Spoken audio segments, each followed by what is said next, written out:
sungguh aja tiada hentinya ku mengagumi sungguh jauh Tuhan sungguh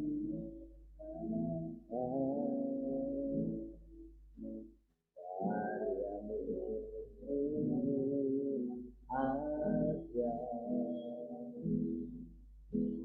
yang ku mengagumi kau ajaib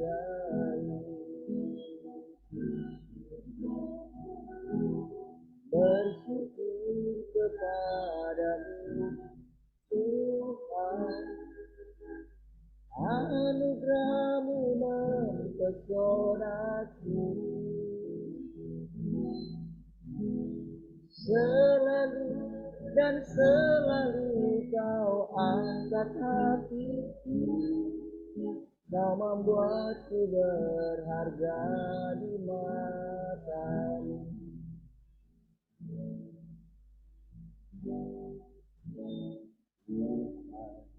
kau sungguh besar karyamu sungguh ajaib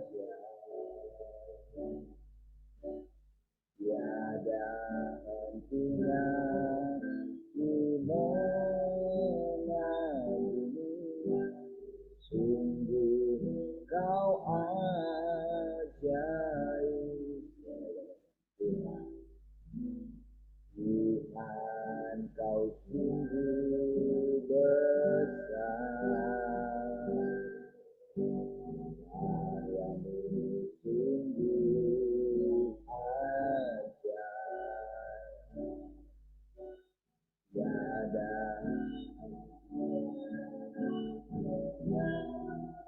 mengagumi Tuhan kau ajaib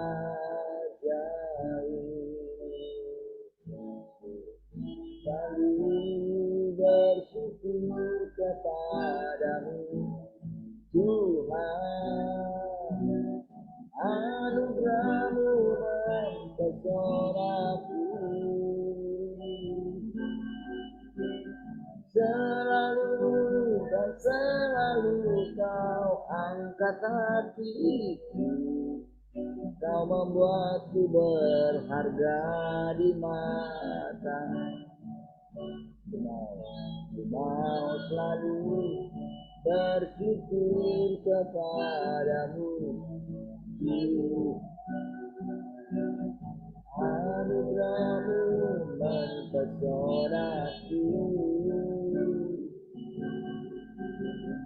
selalu dan selalu kau angkat hatiku kau membuatku berharga di matamu ku berharga di matamu Tuhan anugerahmu cukup bagiku ku berharga di matamu Tuhan anugerahmu cukup bagiku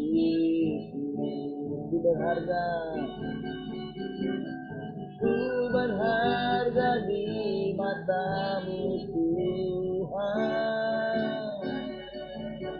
anugerahmu cukup bagiku ku berharga di matamu Tuhan anugerahmu cukup bagiku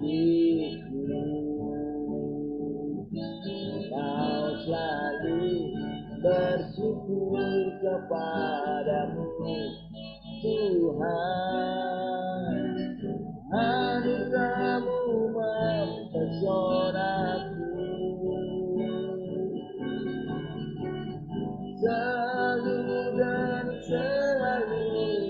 kau angkat hatiku, kau membuatku berharga di mata. Sekali katakan, ku mau selalu bersyukur kepadamu, Tuhan. Anugerahmu mempesonaku,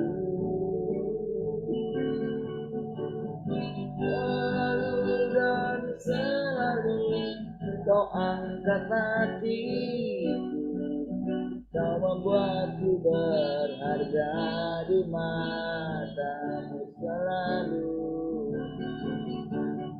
Selalu dan selalu kau angkat hatiku, kau membuatku berharga di matamu.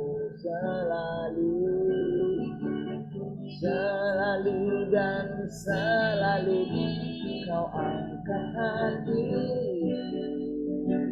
selalu dan selalu kau angkat hatiku, kau membuatku berharga di matamu.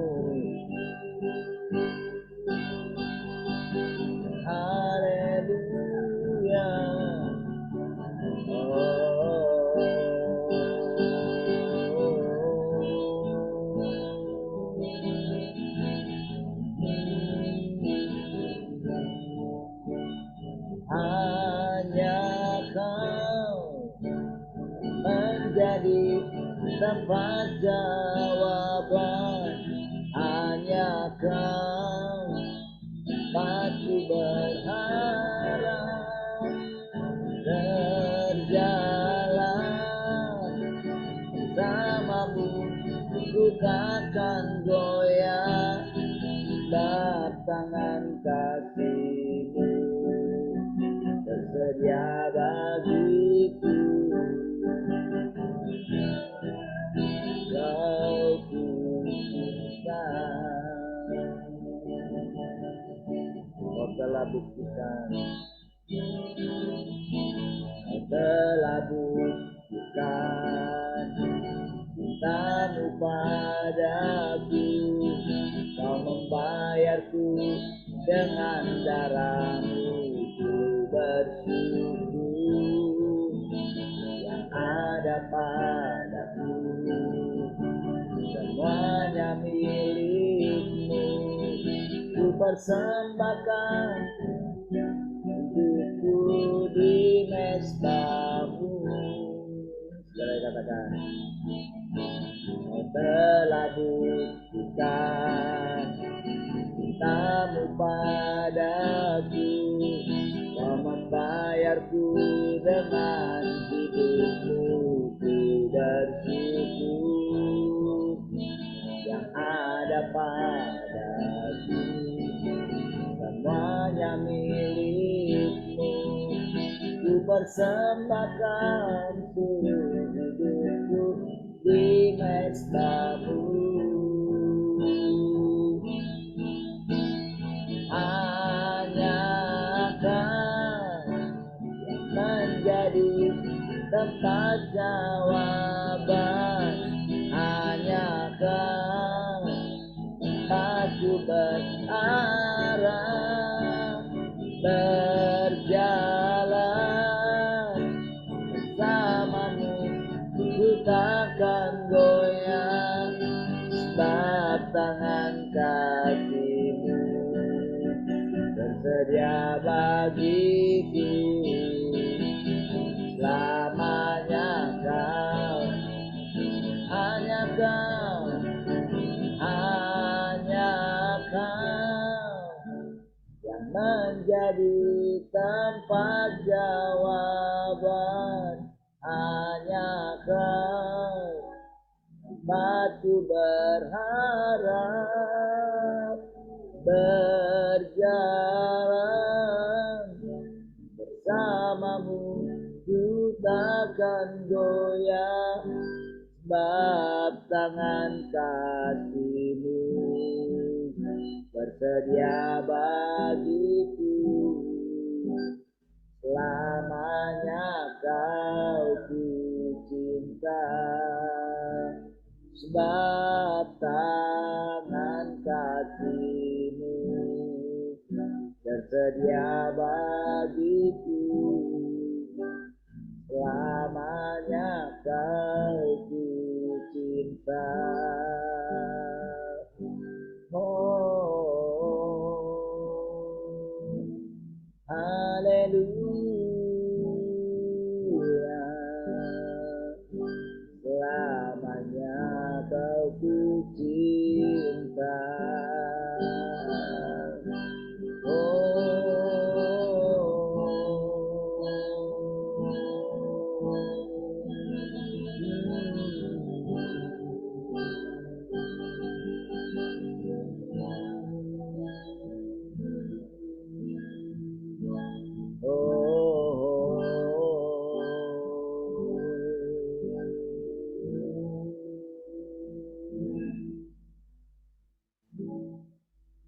Mulutku penuh dengan pujian kepadamu, ya Yesus Tuhan.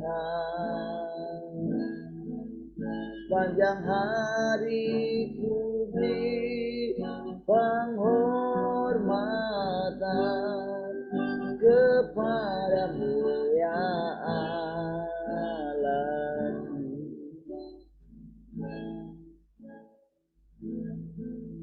Tuhan, Kaulah pengharapanku, ku percaya hanya kepadamu.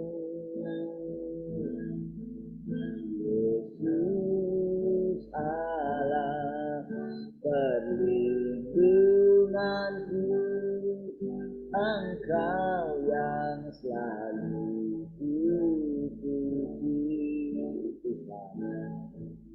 Tuhan, Kaulah pengharapanku, ku percaya hanya kepadamu. Yesus Allah perlindunganku, Engkau yang selalu kupuji. Mulutku penuh dengan pujian kepadamu, ya Yesus Tuhan. Sepanjang hari ku beri penghormatan kepadamu, ya Allah. Mulutku penuh dengan pujian kepadamu, ya Yesus Tuhan. Sepanjang hari ku beri penghormatan kepadamu, ya Allah. Sepanjang hari ku beri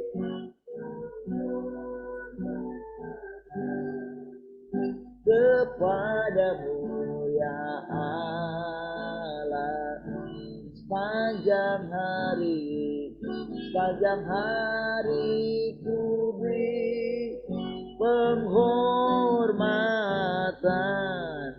kepadamu, ya Allah. Sepanjang hari ku beri penghormatan datang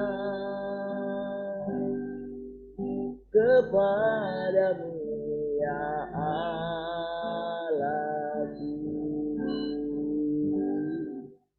kepadamu ya Allahku, kepadamu ya Allahku.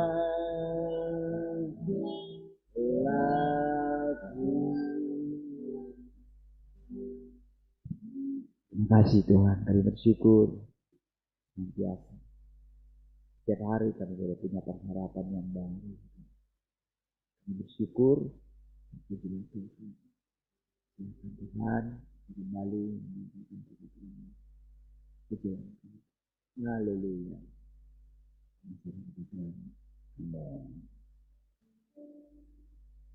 Baik, Tuhan, shalom semua.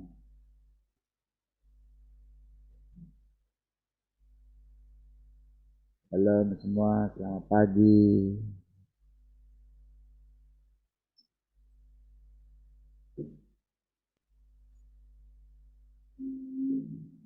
Belum buka. Shalom sahabat semua. Shalom, selamat pagi semua.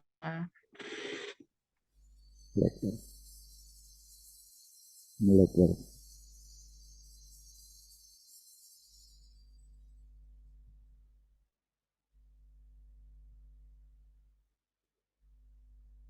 Baik, Tuhan. Ada yang mau sharing pagi ini? Silakan. Apakah cukup jelas suara saya? Putus-putus kah? Jelas. Ya. Baik, ada yang mau sharing pagi ini?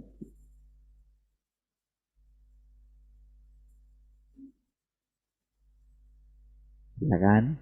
Satu. Ya. Ya, silakan cerita di hari Natal ini.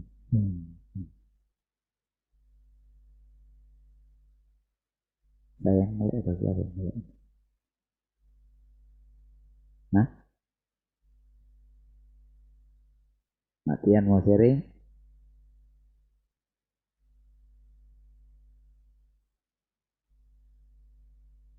Silakan.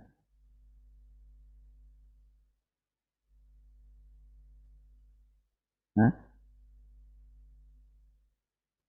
Dengar nggak suara saya?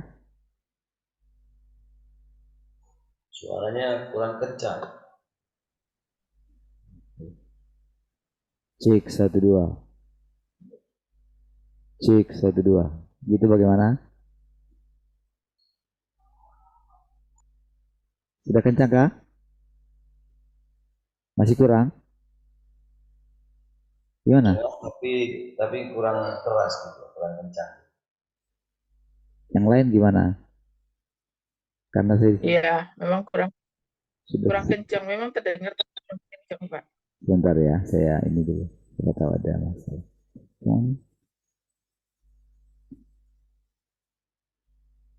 Sebentar, kita lihat.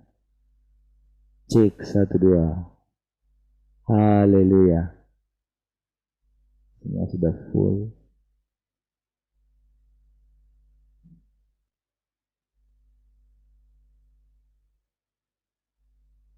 Cek 1-2.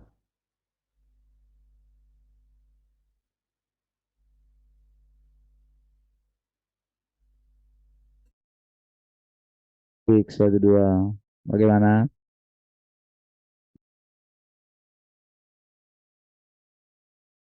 Bagaimana? Suaranya sudah oke kah?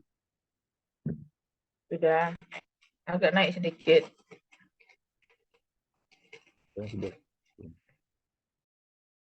Cek 1-2. Gimana? Haleluya. Sudah oke kah?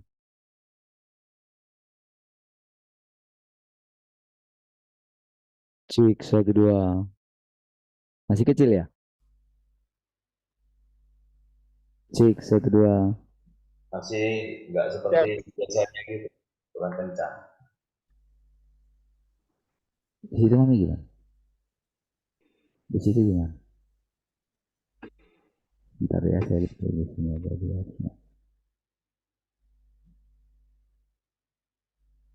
Coba saya lihat bentar di sini.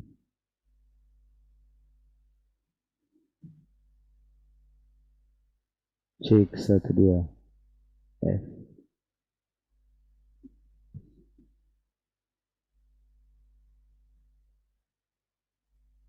Kalau ditambah cek 1 2. Sudah jelas kah? Oh, malah ada mendesis gitu. Sekarang cek 1 2. Desisnya hilang. Desisnya hilang tapi masih sama sih, nggak kencang gitu. Suaranya nggak kencang ya. Cek 1 2. Sekarang gimana? Cek 1 2. Masih sama, Pak. Masih sama sekarang?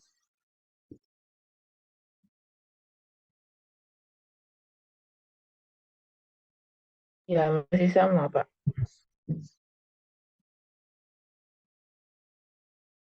Kenapa ya? Udah paling sih, ini udah sih. Oke, sudah.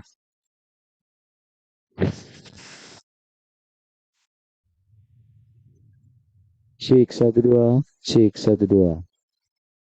Cek, cek, cek.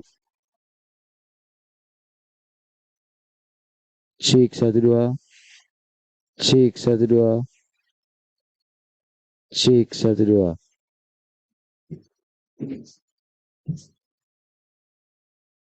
Ini sudah di luar kemampuan kita ini.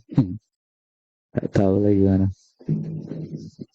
Cek 1 2. Coba yang ini. Nggak ada. Nggak muncul.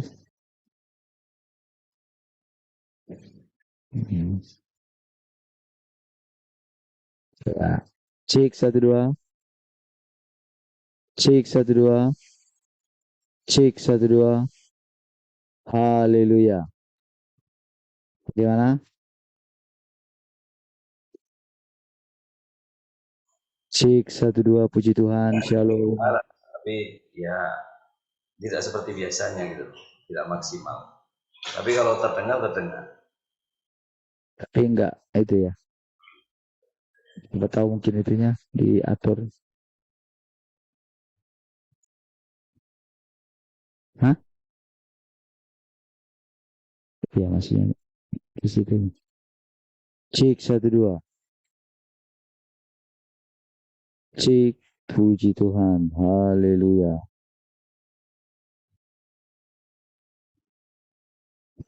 Haleluya.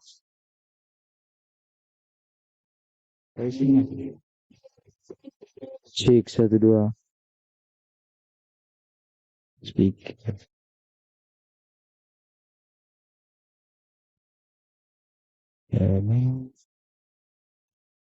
Oh, ini sudah. Cek 1 2. Puji Tuhan. Shalom. Tetap dibatasi dia, kayak ada yang batasi. Cek 1 2. Cek, cek, cek. Haleluya. Haleluya.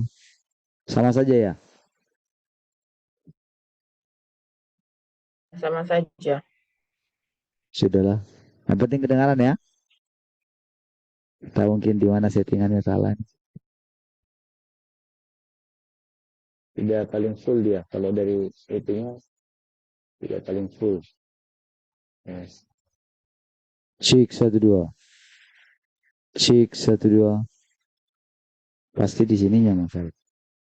Ada berubah di situ. Oh.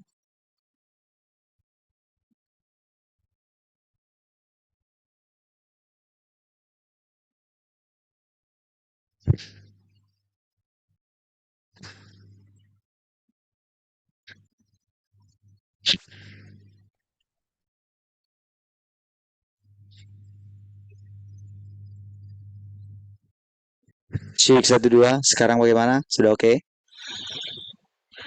Oke, seperti kemarin lagi masalahnya. Masalah di radionya. Sebentar ya. Supaya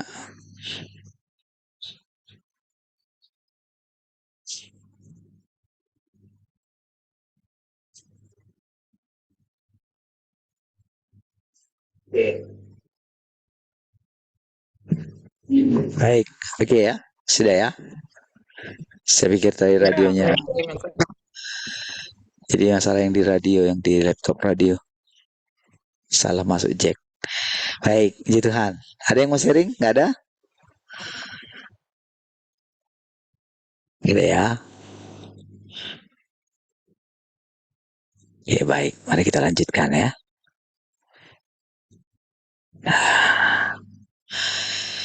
Saya harap kita semua ini ya mengerti kemarin bagaimana tentang firman itu ya, supaya kita boleh merenungkan kembali gitu ya. Jadi kalau dikatakan pada mulanya adalah firman itu, dan firman itu adalah Allah itu sesuatu yang sangat luar biasa sebetulnya ya. Jadi ada banyak jadi dikatakan orang tidak mengenal Allah itu sebetulnya tidak mengetahui semuanya isinya Allah. Apa isinya Allah? Firman gitu. Perkataan itu. Firman itu bersama dengan Allah. Dan ditegaskan lagi, kalau firman itu adalah Allah. Cuman si jahat itu, iblis itu ditahannya gitu. Jadi boleh dikatakan ketika kita tahu saudara Alkitab itu sesuatu yang luar biasa gitu. Tapi Alkitab itu bukan seluruhnya firman Tuhan. Maksudnya bukan seluruhnya, bukan itulah Allah itu. Amin ya. Jadi masih banyak hal lagi yang tidak tertulis dalam Alkitab. Tapi si jahat membuat manusia menetapkan itu gitu. Sama dengan bangsa Yahudi. Ketika bangsa Yahudi itu, ketika orang Israel itu mengatakan Taurat itu sebagai satu-satunya firman Tuhan gitu. Itu sajalah, makanya ketika Yesus mengucapkan Tuhan atas hari Sabat, anak manusia adalah Tuhan atas hari Sabat. Jadi yang diucapkan dia itu firman, saudara. Jadi benar-benar Yesus itu pada waktu itu, dia benar-benar bebas gitu. Benar-benar merdeka gitu. Jadi Yesus itu seolah-olah menjelaskan betapa pentingnya kedatangan dia gitu.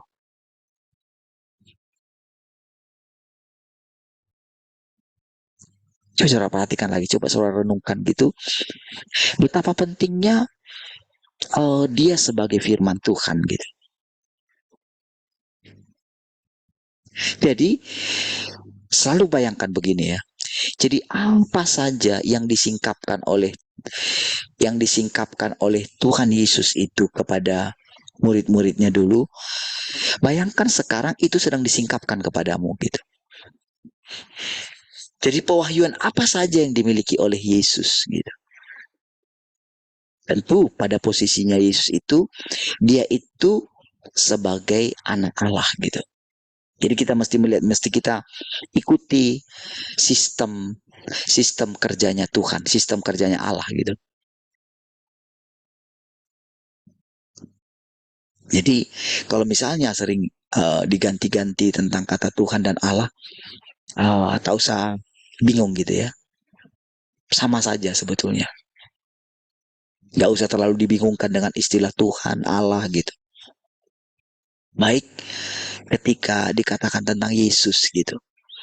Jadi ketika misalnya kita sebut nama Yesus, ketika kita menyebut nama Yahweh, sama sebetulnya. Mereka tidak mau, banyak orang tidak mau menyebut Yesus itu Tuhan gitu. Karena ditipu oleh si jahat gitu. Tapi Tuhan Yesus mengatakan sendiri juga, kalau manusia itu adalah Allah, dia kutip daripada firman Tuhan.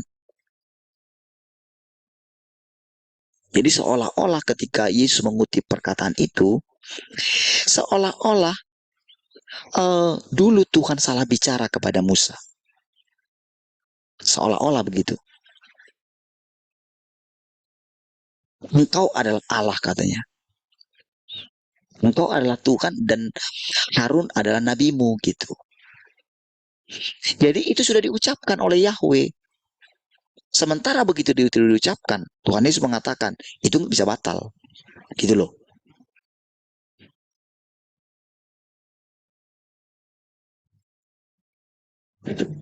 Makanya dia mengatakan, setiap orang itu mesti dipertanggungjawabkan, mempertanggungjawabkan setiap perkataannya. Karena apa yang kita katakan ini hanya dua sumbernya. Dari Tuhan atau dari iblis. Dari Roh Kudus atau dari roh jahat. Hanya dua sumbernya gitu. Makanya kita di situ dikatakan berjaga-jaga gitu. Karena apa yang sudah kita keluarkan nggak mungkin ditarik lagi. Kira-kira begitu. Kita akan menanggung konsekuensi daripada perkataan kita. Makanya ketika Tuhan bicara itu sebetulnya harusnya orang-orang pintar pada waktu itu. Harusnya mereka itu bisa nyampe kepada pikirannya Tuhan. Pikirannya Yesus. Karena Yesus pada waktu itu rupa manusia gitu. Harusnya orang-orang yang pintar. Orang-orang pintar ini saudara suka menyelidik. Itu orang pintar namanya. Jadi seharusnya para pendeta-pendeta itu smart gitu. Para hamba-hamba Tuhan itu harusnya smart gitu. Orang-orang teologi itu harusnya smart gitu loh. Harusnya mereka itu mengajari generasi sebelumnya. Harusnya begitu. Itu sesuai dengan pertumbuhan. Kalau benar kita maju, lebih maju daripada sebelumnya, harusnya kita menjelaskan kepada mereka. Memang firman Tuhannya bilang begitu.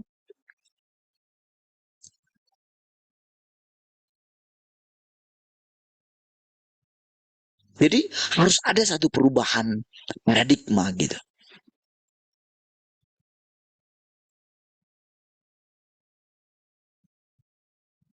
Karena apa? Kita sedang menantikan kedatangan Tuhan yang kedua kali. Kedatangan Tuhan yang pertama saja sudah begitu. Bagaimana dengan kedatangan Tuhan yang kedua? Kedatangan Tuhan yang pertama saja sudah membuat takjub semua saudara. Benar-benar iblis sudah dikalahkan gitu.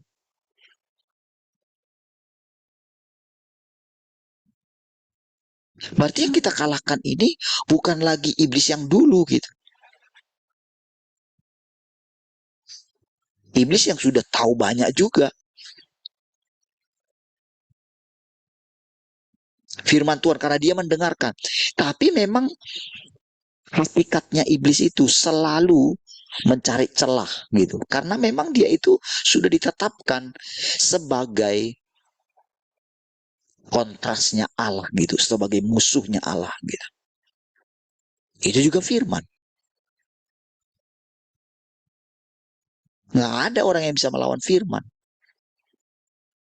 Begitu sudah diucapkan oleh Tuhan, apalagi Tuhan yang mengucapkannya. Iblis adalah musuh. Sudah terjadi. Apabila dikatakan semua manusia rusak, kapan bisa ditarik dia? Hanya Tuhan yang bisa menariknya. Kita nggak bisa bilang, oh manusia itu, oh enggak lah, enggak begitulah, baik kok. Nggak bisa bilang begitu. Sekarang kamu bilang baik anakmu. Apakah engkau tahu di luar bagaimana? Apakah engkau tidak tahu bagaimana anak-anak bahwa manusia itu licik? Itu firman Tuhan juga. Perhatikan saudara. Apakah kita tahu kita tetap bisa menjaga iman kita sampai usia berapa gitu? Coba kita bisa jaga? Siapa yang bisa jaga? Hanya Tuhan. Ketika Tuhan mengatakan jagalah hatimu dengan segala kewaspadaan, pada kenyataannya orang bisa nggak menjaga hatinya? Bisakah semuanya menjaganya? Tidak bisa. Karena itu sudah ditetapkan gitu. Makanya orang yang datang dari Allah, ciri-cirinya kalau saudara mau lihat, dia selalu membatasi dirinya. Iya.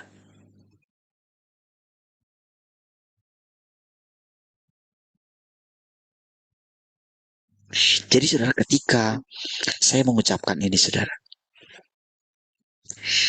tentu ada hal yang membuat saya berani mengucapkan itu. Saya bukan robot. Dan Tuhan tidak membuat manusia itu jadi robot. Ketika Tuhan masuk ke dalam rumah kita, masuk ke dalam pikiran kita, masuk ke dalam hati kita, masuk ke dalam imajinasi kita, dia tidak memaksa kita. Dia juga makan bersama-sama dengan kita. Kita makan sama-sama ceritanya.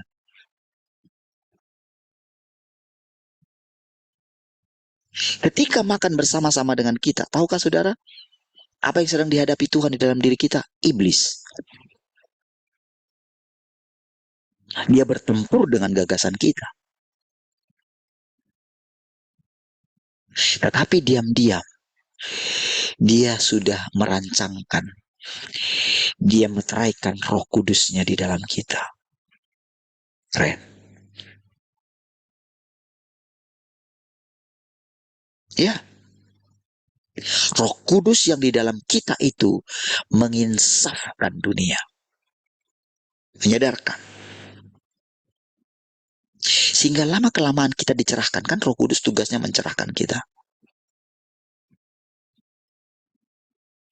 Jadi begitu orang mendengarkan firman ini, saudara. Begitu mereka mulai mendengarkan, karena mereka sudah capek dalam hidup mereka. Dan sebentar lagi mereka akan memasuki satu hidup di mana mereka tidak tahu mau pergi kemana. Ya, 70 tahun membuat mereka, saudara, bisa belajar dari kehidupan mereka.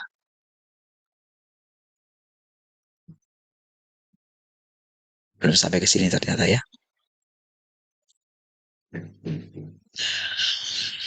Membuat mereka belajar. Setelah puluhan tahun, setelah mereka mau mencapai, mulai mereka kehabisan minyak mereka. Ya.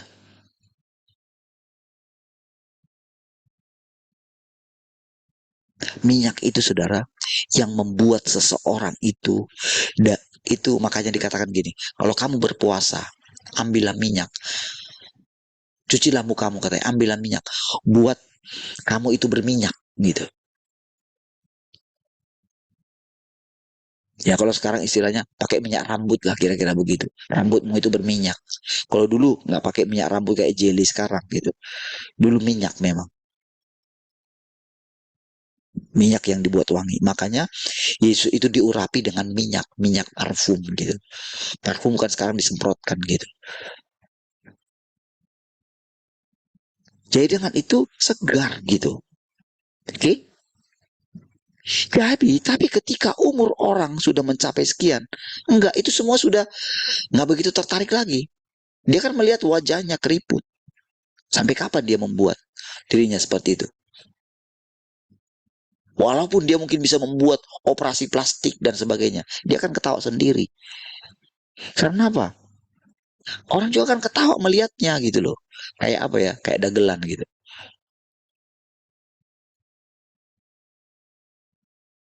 Tetapi tahukah saudara? Jadi yang muda itu, yang dikatakan muda dalam kehidupan Kaleb itu adalah semangat dia.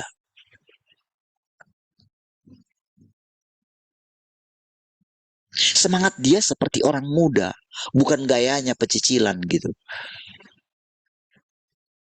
Bukan.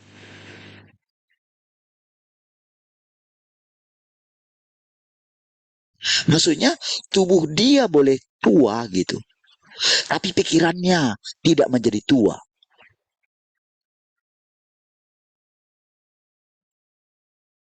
Jadi sudah setiap ketika semua orang ketika mulai sadar, dia nggak sadar hari ini, tahukah saudara, di kehidupan yang akan datang,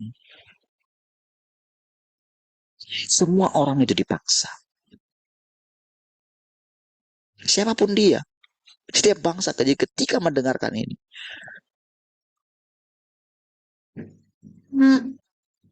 Kenapa saudara?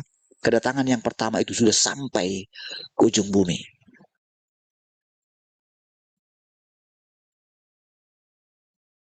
Iya. Di mana-mana saudara, orang, bahkan kalau saudara lihat di mana-mana saudara, orang sudah menerima.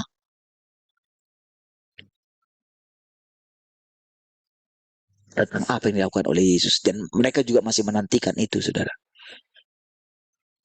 Tetapi tahukah saudara, berita kedatangan Tuhan yang kedua yang adalah firman itu akan memenuhi bumi, saudara. Ya,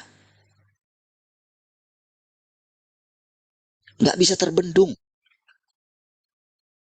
Firman itu akan sampai baik atau tidak baik caranya. Ya, ya melalui media sekarang. Melalui orang cari duit kan. Dan si pihak YouTube-nya pun itu akan terus mempost gitu. Karena itu menjadi sumber pemasukan bagi dia.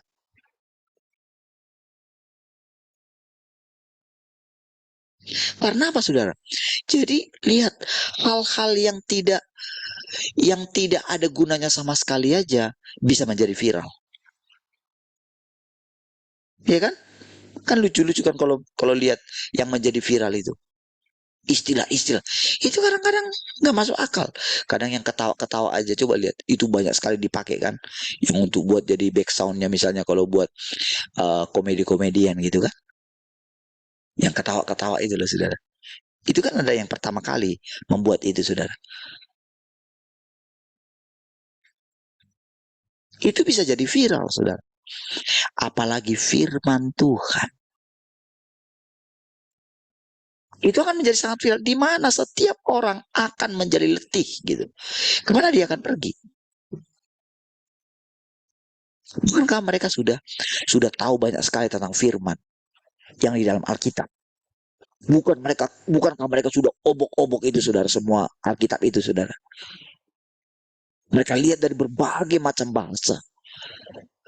Tapi bisakah mereka memungkiri bahwa hidup mereka kosong? Bisakah? Setelah mereka sudah mencapai semua yang mereka sebut sebagai tanah perjanjian, coba mereka lihat kembali, teliti mereka kembali kehidupan mereka. Apa yang sudah mereka dapat? Apakah mereka menemukan kebahagiaan di akhir hidupnya? Apakah mereka yakin akan masuk surga? Surga yang macam apa yang akan mereka masuki?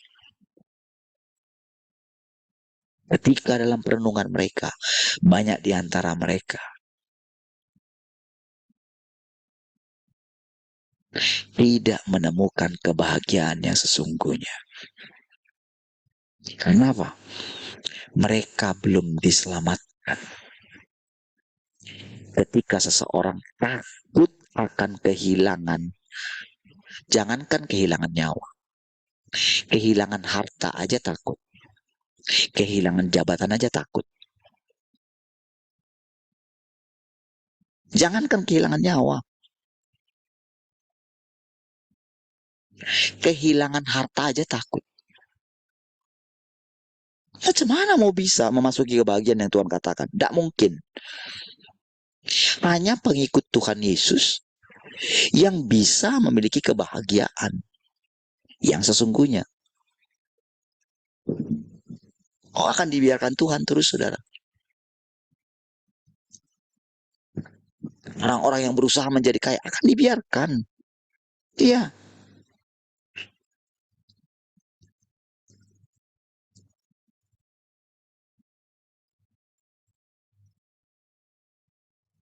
Orang-orang yang ingin tidak punya masalah akan dibiarkan. Orang-orang yang tidak tahu kalau melalui masalah itu orang menerima anugerah. Akan melihat anugerah Tuhan melalui setiap kesulitan yang kita hadapi.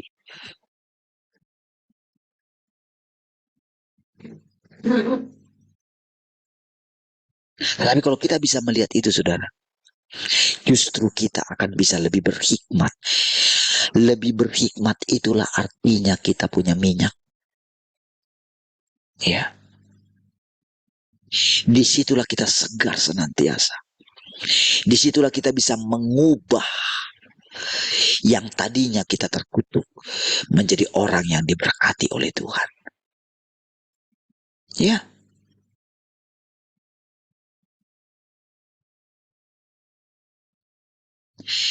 kita harus bergerak setiap hari, hidup setiap hari, seolah-olah kita sudah mencapainya. Ya,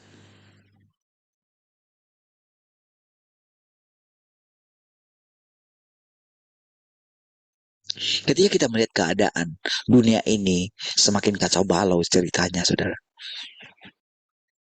Tetapi ketika engkau tinggal di dalam Tuhan, engkau akan melihat Tuhan sudah menang. Ya, ini yang membuat kita bergairah. Itu yang membuat kita itu bersekutu setiap hari, bersemangat, saudara. Iya, karena ada saja hal yang baru yang dinyatakan Tuhan dalam hati kita.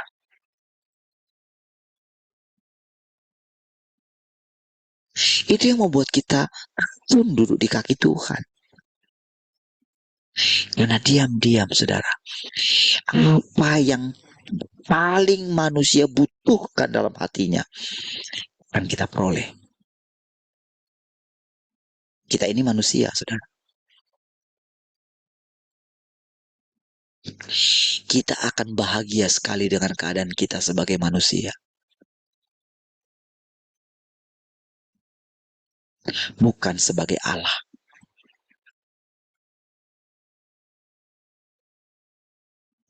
Kenapa harus firman Tuhan ucapkan, engkau adalah Allah kepada Musa? Itu karena dia itu selalu menolak. Jadi dia terlalu Dia terlalu jadi benar-benar boleh dikatakan saking dia itu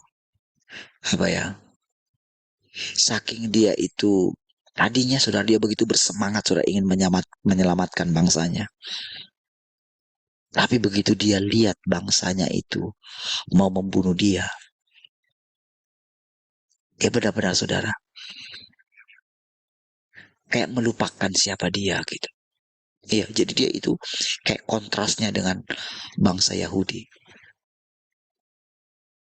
Iya, bangsa Yahudi itu cirinya adalah dia sangat yakin dia umat pilihan Tuhan. Saking yakinnya dia menganggap bangsa yang lain itu adalah anjing gitu.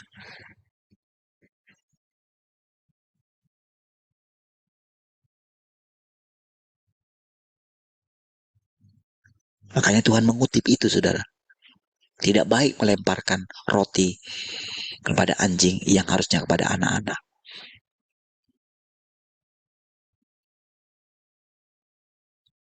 Saudara, kalau Tuhan mengucapkan itu, dia bisa mengucapkan itu.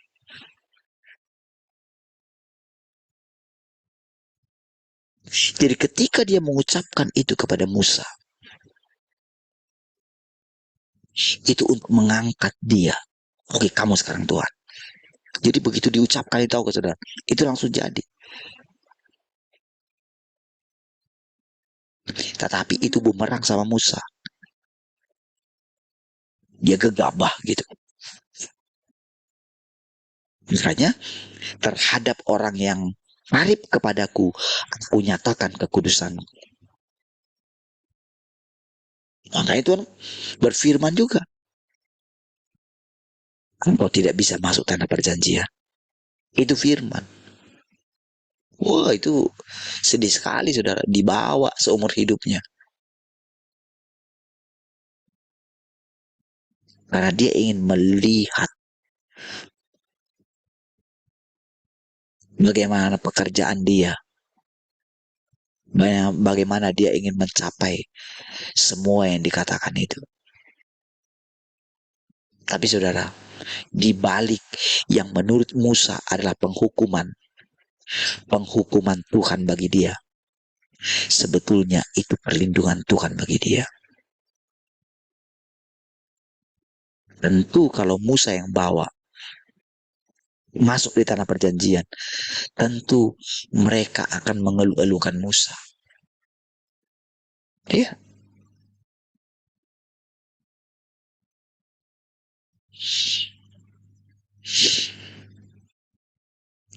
Jadi, mari kita perhatikan saudara. Perjalanan kita. Mari kita lihat perjalanan firman Tuhan. Dan mari mulai lihat pekerjaan Tuhan yang ada di depan kita. Pekerjaan Tuhan menaklukkan segala sesuatu kepada dia.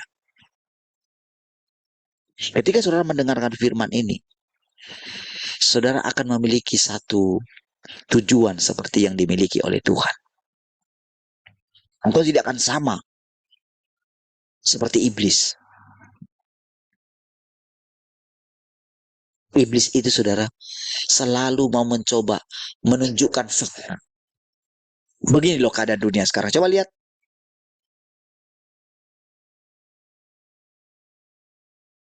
Kan lebih mudah melihat orang jahat daripada orang baik kan di dunia ini sekarang kan. Mau di mana saudara temukan? Lebih mudah melihat orang yang munafik, menjumpai orang yang munafik dengan orang yang tulus kan. Betul nggak?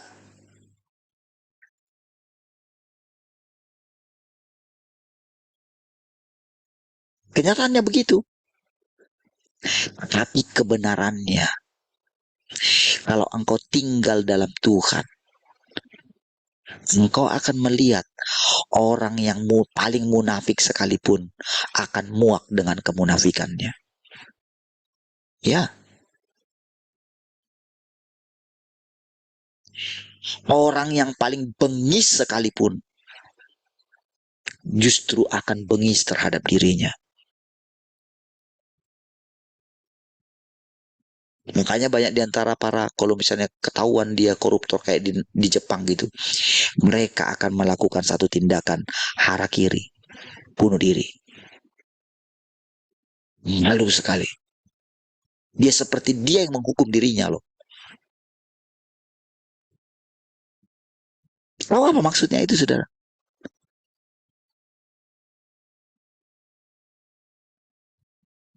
Setiap orang ditaklukkan. Makanya setiap orang yang selama hidupnya coba terus berpura-pura, pada akhirnya akan kelihatan. Tapi justru disitulah sebetulnya. Kalau orang mau sadar, orang bertobat, orang datang kepada sumber hidupnya. Bukankah itu penaklukan?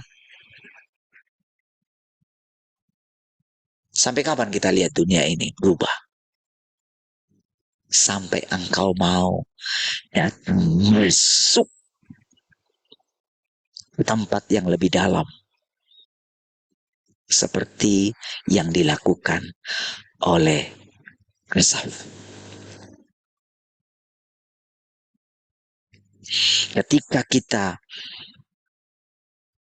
merindukan tempat kemana aku pergi, kamu tahu jalan ke situ. Ketika kita tahu kalau Tuhan sudah menyediakan tempat bagi kita, dan di rumah Bapakku banyak tinggal.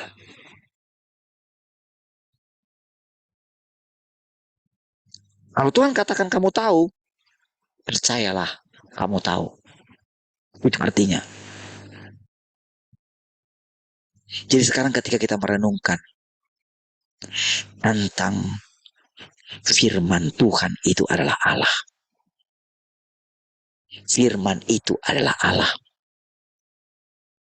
Jadi ketika dia mengucapkan firman adalah Allah, seolah-olah firman itu berbeda dengan Allah itu.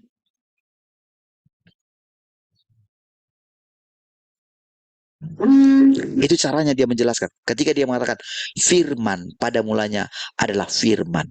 Firman itu bersama-sama dengan Allah. Dan firman itu adalah Allah.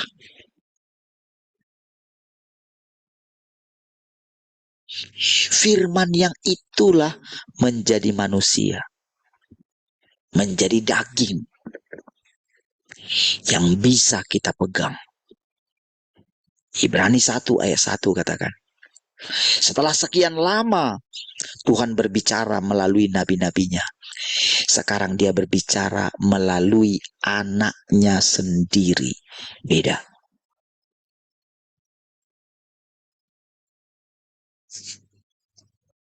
Yesus adalah firman.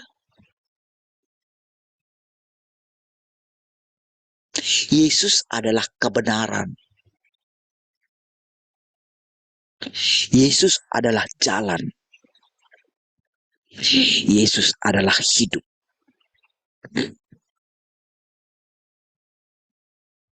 Kalau kita menjadi murid Tuhan, ketika kita menyangkal dirinya, artinya engkau pun adalah jalan. Iya. Engkau adalah terang yang membawa suluh, yang membawa terang kepada seluruh generasimu yang di atas. Iya. Karena ini firman. Dan ini kebenaran.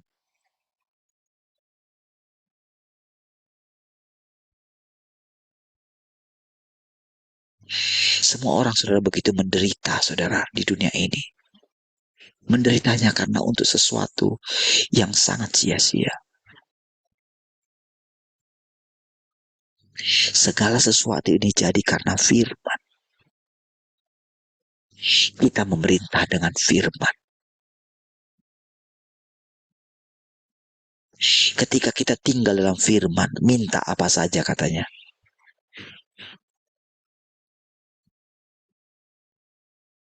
Sementara, saudara, kenapa kita seolah-olah kita bingung, manusia bingung dengan perkataan minta apa saja. Tapi kenapa aku minta, kenapa tidak dapat? Karena yang kamu minta itu sebetulnya banyak sekali pencobaan. Karena apa? Karena iblis masih ada dalam dirimu. Engkau masih terikat dengan itu. Engkau masih mendengarkan, masih sering mendengarkan perkataan iblis, pikiran iblis, gagasan iblis. Lalu kita mengatakan, oh kita kan sudah ditebus oleh Tuhan. Iya. Tapi engkau belum diselamatkan. Engkau belum disempurnakan. Itu masalahnya.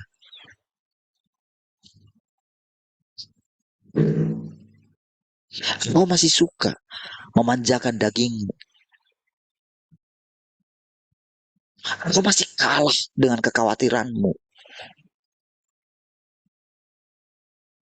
Engkau masih suka tawar hati gitu. Engkau kalah dengan iblis. Engkau tidak bangkit melihat keadaanmu.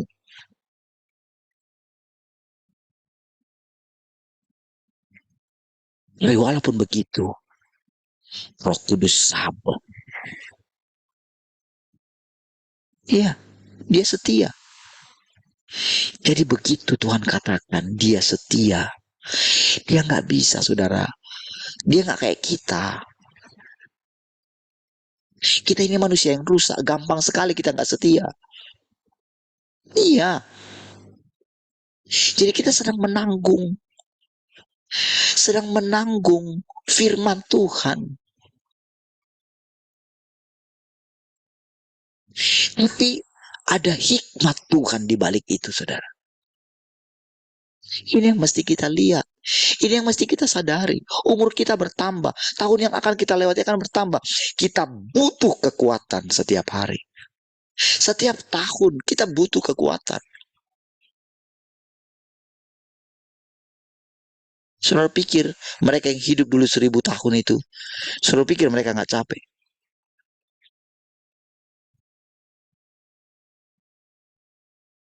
Saudara bayangkan bagaimana Yehuda ketika kisah tentang dia pergi ke pelacuran itu dicat di dalam Alkitab. Saat yang sama, Yehuda disebut sebagai nenek moyangnya Yesus. Coba saudara pikir.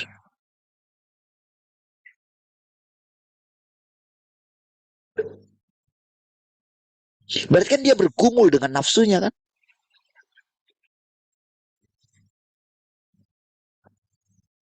Lalu bagaimana dengan waktu itu manusia yang hidup 1000 tahun? Kenapa Tuhan mengizinkan Salomo? Dibiarin, saudara. Dia diizinkan memang.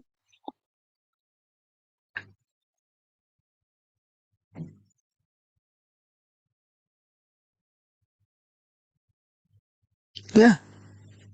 Tapi dia sangat tersiksa di masa tuanya. Bukankah pasti dia akan melakukan hal-hal yang sangat menjijikkan bersama dengan perempuan-perempuan itu semua? Iya. Tapi kalau saudara lihat bagaimana raja-raja melakukan hal yang sama. Raja-raja berikutnya. Tapi apakah mereka menemukan kebahagiaan di situ? Tidak. Makanya saudara semua ditaklukkan.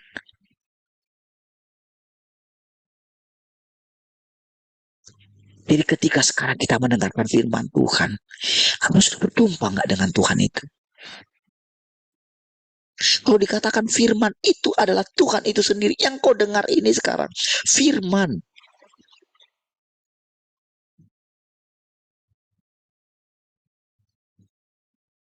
Tahukah saudara? Ketika Tuhan katakan Tuhan ada di antara kita. Tahukah saudara itu firman? Memang itu firman kan? Dia mengetuk pintu kita. Bukankah itu firman?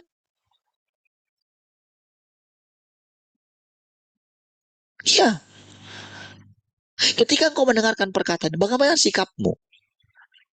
Engkau bisa membayangkan dengan keadaan dirimu. Engkau sedang makan nggak bersama dengan Tuhan? Sedang makan nggak sekarang? Lagi makan ini, engkau menikmati makanannya nggak? Ketika engkau makan bersama dengan Tuhan, itu matamu bisa kemana-mana nggak? Ketika engkau makan bersama dengan Raja, engkau bisa sibuk dengan handphone muka? Bisa? Mana bisa? Apalagi engkau sedang makan bersama dengan Tuhan. Engkau bisa bohongi dirimu nggak?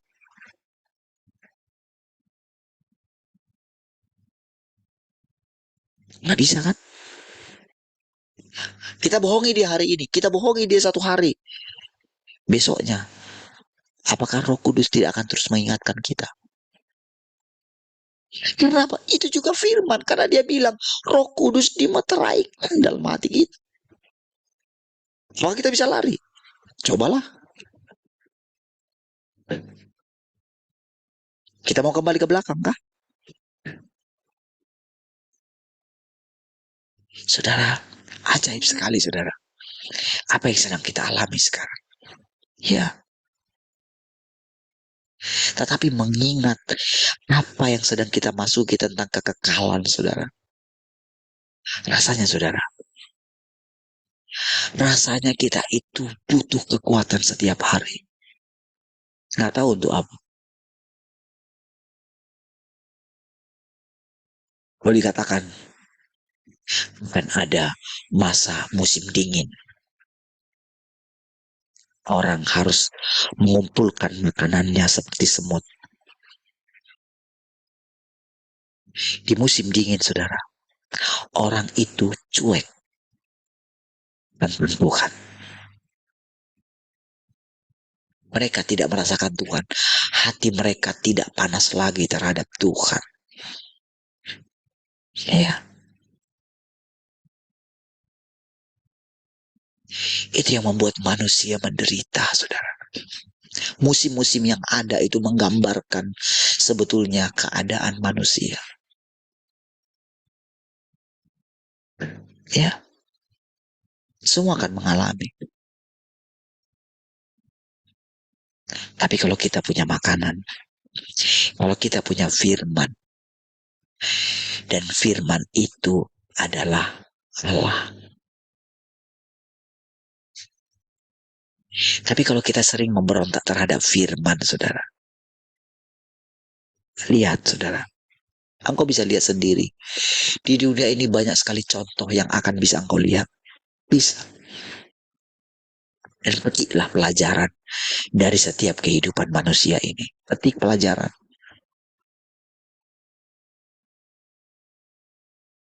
Engkau bisa melihat mereka rasanya, rasanya udah senang sekali ketika mereka mungkin tampil di media sosial gitu. Rasanya bahagia sekali gitu.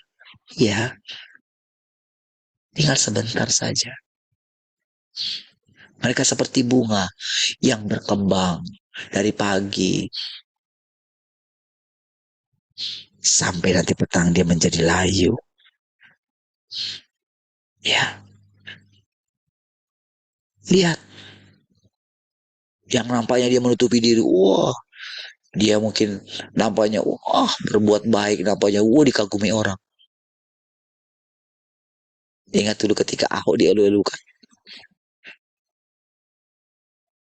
Masih ingat itu?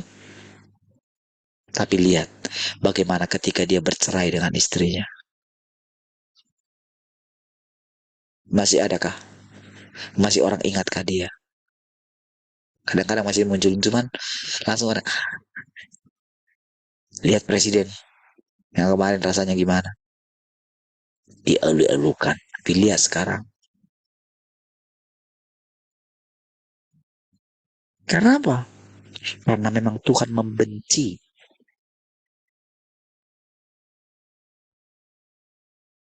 orang yang menjadi sumber pujian bagi manusia lain. Makanya saudara, kalau kita mau melihat penampakan Tuhan, kalau kita mau melihat itu sendiri, lihatlah bagaimana pintarnya Tuhan menyembunyikan diri. Ya, ya. Saudara, perasaan apa yang saya terus alami ketika saya bicara seperti ini?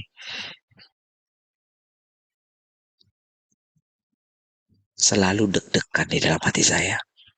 Iya, deg-degannya gimana?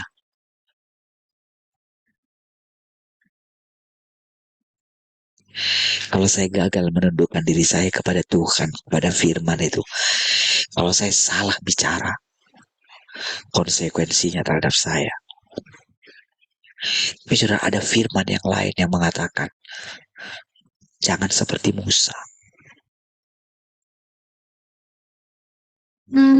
Musa juga terlalu minder. Itu sangat menjengkelkan Tuhan. Mindernya itu juga adalah kesombongan. Karena dia tidak mau salah. Suruh pikir saudara, Tuhan sangat jengkel sekali terhadap Musa pada waktu itu. Sangat jengkel sekali saudara. Kalau kita lihat dari kacamata kita ya. Kita perlu saudara melihat dari kacamata kita. Sekali-sekali melihatnya dari situ.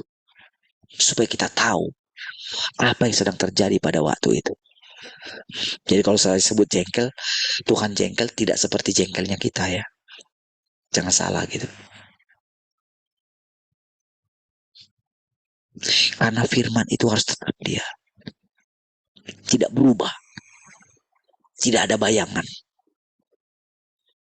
Allah itu tidak berubah, tidak ada bayangan. Karena dia firman. Tapi karena kita dirusak oleh si iblis itu, kadang kita meragukan Tuhan. Iya. Tapi begitu saudara sudah mulai segala kerusakan saudara itu, engkau diselamatkan oleh Tuhan, engkau dihakimi, engkau dihajar gitu, engkau didisiplinkan, maka cara pandangmu terhadap Tuhan akan semakin jelas. Ya. Jadi cara pandang kita itu menjadi nanti bagaimana kita melihat sisi lain daripada sorga. Surga itu kan sangat luas sekali. Bayangkanlah satu kota yang besar gitu. Bukan surga itu bukan seruangan ini, bukan selingkungan Tembesi ini, saudara. Luas sekali, saudara. Sama seperti Indonesia ini luas. Ya, surga itu lebih luas dari situ. Sama seperti kehidupan di Batam ini berbeda dengan kehidupan di Jakarta. Ya kira-kira seperti itulah gambarannya. Makanya dikatakan kepada seorang itu bisa dipercayakan 10 kota. Bisa 5 kota, bisa 3 kota. 1 kota aja gimana ngurusin. Apakah saudara bisa menjaga bagaimana kebutuhan untuk 1 kota? Bagaimana bisa saudara menjaga misalnya begitu di sini misalnya pusat perbelanjaan di sini semua misalnya ini adalah ruko saudara gitu. Bagaimana saudara bisa mengaturnya? Tentu saudara akan punya hikmat yang luar biasa. Kira-kira seperti itu loh saudara. Bagaimana kita itu menerima firman. Jadi apa yang kita lihat, kita implementasikan. Ya.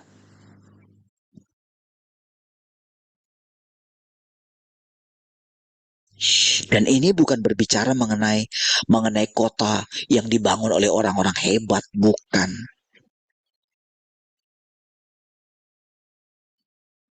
Kota yang sedang dibangun oleh Allah sendiri. Jadi coba bayangkan saudara. Begitu saudara dipercayakan. Coba bayangkan begitu Yesus dipercayakan. Cobalah bayangkan sedikitlah. Seorang manusia. Di mana manusia itu menampung pemenuhan Allah. Coba bayangkan. Bagaimana cara Yesus menampungnya. Ya. Coba lihat.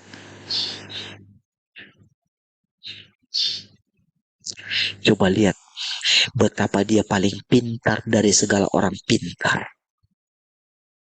Tapi dia bisa menjaga dirinya tidak memberikan mutiara kepada babi.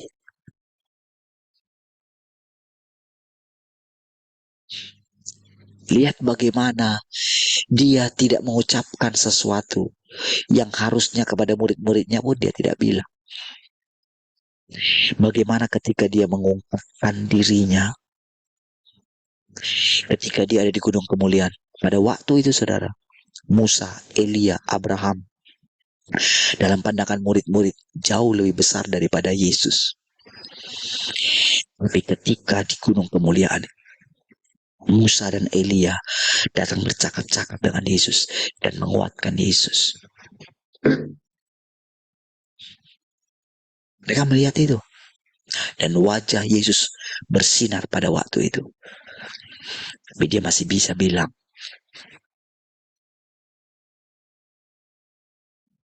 jangan ceritakan kepada siapapun.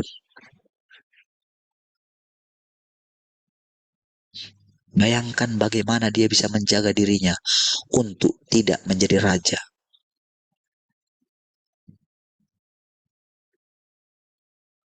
Dia bisa lepas loh dari salib itu.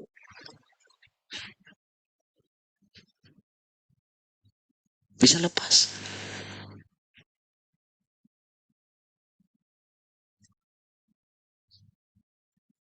Iya, sekali ngomong aja saudara, bisa lepas. Tapi dia sudah menetapkan, sekarang Bapa, itu doa yang sangat berani. Muliakanlah dirimu, permuliakanlah anakmu, supaya anakmu mempermuliakan aku. Dia sangat berani mendoakan itu. Nggak ada orang yang seberani Yesus. Ketika saudara mesti bayangkan gini, dia menanggung kekudusannya Tuhan. Kalau saudara menanggung kekudusan Tuhan, tahukah saudara? Ketika seorang pembersih, ini contohnya.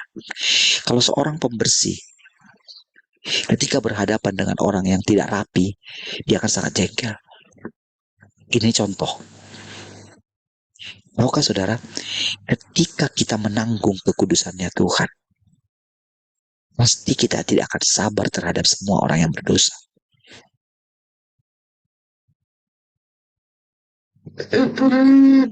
Itulah yang membuat saya terus marah-marah gitu. Iya, marah sama anak-anak. Apalagi kalau dijawab saya gitu. Kalau Brian jawab saya, rasanya saudara.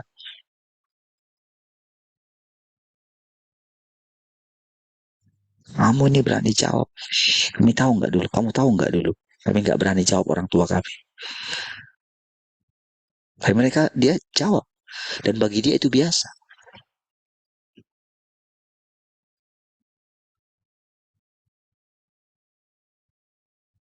Tahu kan saudara, kemarin sebetulnya Natal saya sedih sekali gitu. Saya marah sama istri saya. Kenapa lagi kerja gitu? Kenapa nggak dari kemarin? Misalnya gitu. Ini sekarang masih bongkar kipas gitu. Aduh, sering sekali jengkel gitu. Tapi itulah manusia. Saya mau nangis rasanya. Apalagi ketika misalnya kemarin tuh tiba-tiba aja rusak gitu. Jengkel.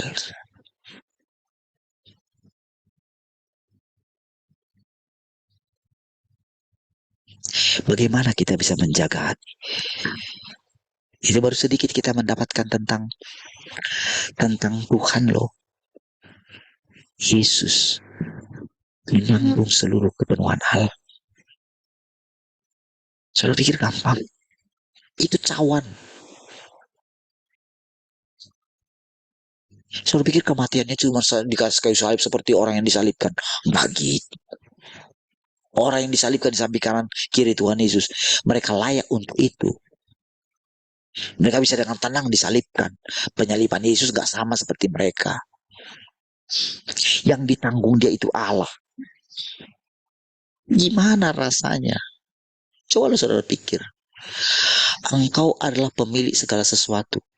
Tetapi engkau disalibkan oleh yang saudara miliki itu. Gimana perasaan? Itulah yang sedang ditanggung oleh Yesus. Allah itu gak kelihatan. Kita gak tahu. Tapi pada waktu itu Yesus benar-benar mengalami seperti Allah menanggungnya. Cobalah gimana coba pikir. Bagaimana dia jengkel terhadap murid-muridnya. Ketika dia menampakkan diri kepada mereka. Alangkah lambannya kamu ini. Masih ngomong kan? Kalau kira-kira seperti itu jengkel nggak? Jengkel nggak?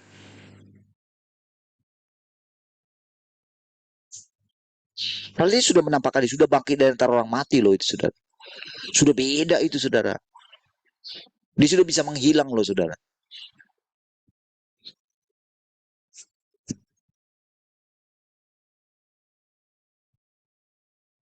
Bukankah Yesus yang dinantikan orang itu? Entah siapa.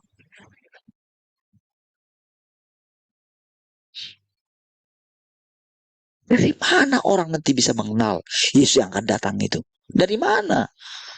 Dari dia buat mujizat. Akan ditipulah manusia semua. Makanya antikris yang akan muncul. Yang ingin menyelamatkan dunia ini. Tapi lihat. Hasilnya adalah kebinasaan. Seperti yang mereka rancangkan. Saudara pikir masalah semua vaksin segala macam.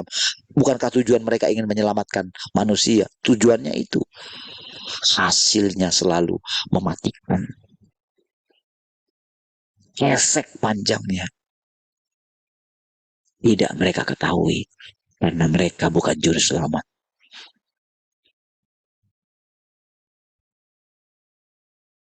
Iya.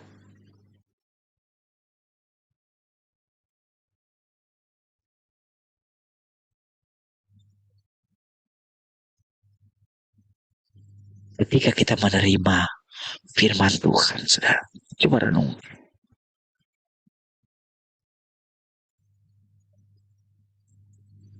Kalau Tuhan Yesus berani 3 tahun pelayanannya, 33,5 tahun hidupnya, kalau dia berani mengatakan, muliakanlah anakmu, supaya anakmu mempermuliakan engkau. Sempurna sekali, saudara. Iya, saudara. Makanya, saudara, apa yang dilakukan Yesus itu yang ada di dalam Alkitab itu. Sekarang itu penerapannya di dalam diri kita. Inilah kedatangan Tuhan yang kedua.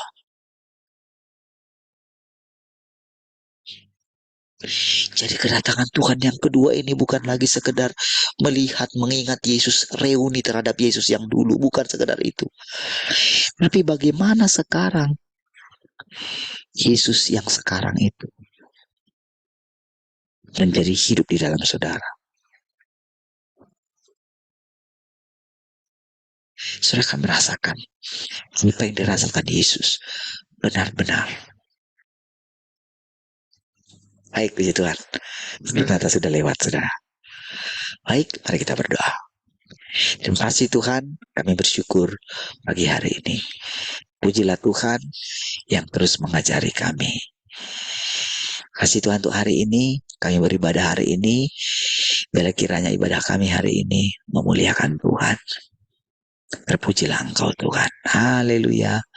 Sama-sama katakan amin. Tuhan